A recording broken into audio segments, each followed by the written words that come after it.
আসসালামু আলাইকুম রহমতুল্লাহ। প্রিয় দর্শক, আমার এই ভিডিওতে আপনাদের স্বাগতম। দর্শক, প্রথম আলো পত্রিকার রিপোর্ট অনুযায়ী ফিলিস্তিনকে শান্তির স্বীকৃতি পরিকল্পনায় যুক্তরাষ্ট্র, সৌদি সহ কোন দেশ কি বলছে? আগামী সেপ্টেম্বরে ফিলিস্তিনকে রাষ্ট্র হিসেবে স্বীকৃতি দেওয়ার শান্তির পরিকল্পনায় খবরে ক্ষুব্ধ প্রতিক্রিয়া দেখিয়েছে ইসরায়েল ও দেশটির প্রধান মিত্র যুক্তরাষ্ট্র। অন্যদিকে এ পদক্ষেপে স্বাগত জানিয়েছে ফিলিস্তিন কর্তৃপক্ষ, হামাস ও কয়েকটি দেশ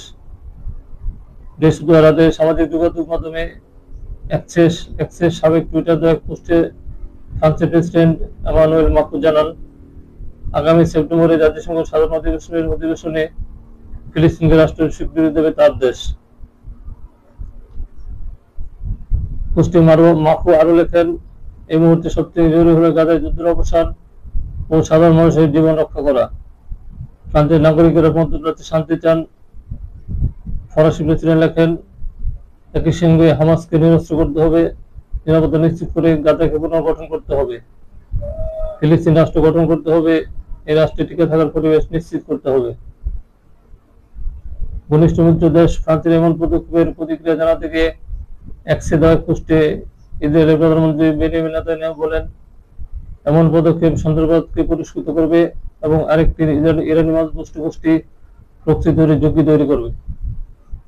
নেতানিয়াহু আরো লেখেন, এই পরিস্থিতিতে একটি ফিলিস্তিন রাষ্ট্র প্রতিষ্ঠিত হলে সেটাকে ইসরায়েলকে নিশ্চিহ্ন করার প্ল্যাটফর্ম হিসেবে কাজ করবে।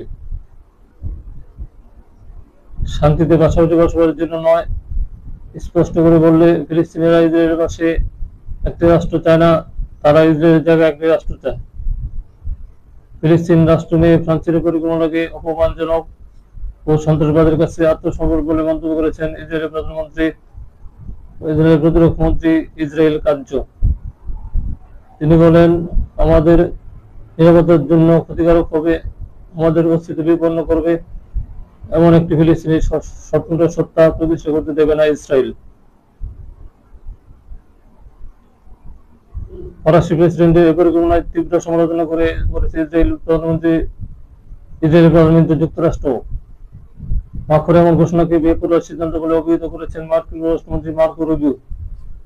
বৃহস্পতিবার এক্স পোস্টে তিনি বলেন, এই বেপরোয়া সিদ্ধান্ত কেবল হামাসের প্রচারণাকে সহায়তা করবে আর শান্তি প্রতিষ্ঠাকে বিলম্বিত করবে।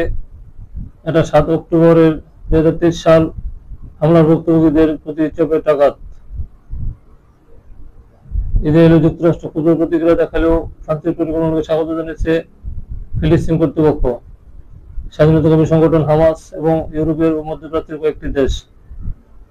বিবৃতিতে হামাস বলেছে, এমানুয়েল মাক্রোনের এই অঙ্গীকার আমাদের নির্যাতিত ফিলিস্তিনি জনগণের প্রতি ন্যায় বিচার প্রতিষ্ঠা এবং তাদের আত্মনিয়ন্ত্রণের বৈধ অধিকারের প্রতি সমর্থনের ইতিবাচক পদক্ষেপ হিসেবে বিবেচিত হবে। স্বাধীনতাকামী সংগঠনটি আরো বলেছে, আমরা বিশ্বের সব দেশকে, বিশেষ করে ইউরোপীয় দেশগুলোকে এবং যারা এখনো ফিলিস্তিন রাষ্ট্রকে আনুষ্ঠানিক স্বীকৃতি দেয়নি তাদেরকে ফ্রান্সের পদক্ষেপ অনুসরণ করার আহ্বান জানায়।